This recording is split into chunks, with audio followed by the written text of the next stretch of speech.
Hi, I'm Tim Kay, Director of Political Strategy at NCC Media. Well, one thing exciting that we're doing is the satellite, bringing satellite into individual markets so you can buy, instead of a network ad, you can buy individual markets in the top 25. I think also the online, you talk about that being maybe 10, 15, 20% less cycles. I think that will really increase with the screen separating from traditional viewing to multi-screen platforms. So I think those are the trends we're really going to see is more online, more targetability on the multiple screens. Well, I think the first rule of thumb is to buy your name of your campaign.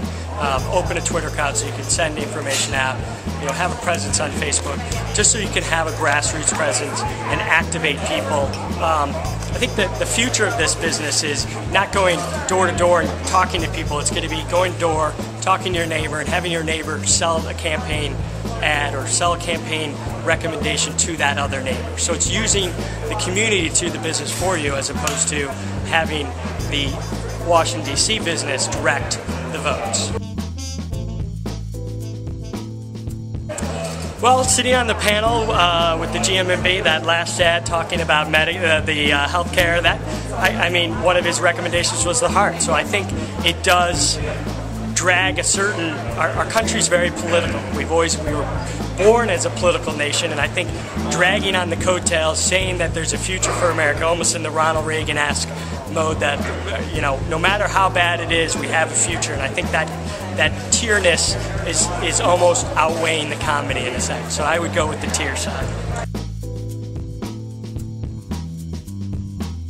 When I was a former media person, I think the positives were much, when you had the candidate talking about his message, when you had flags waving, you had music, you had the deep voice, I think that was much more swaying. It was much more positive in a sense, and it really, we always ran the positives in the beginning and at the end, and it really wrapped up a campaign so an individual can go in the voting box and think, wow, I want to vote for this guy, he's going to do the right thing for our country.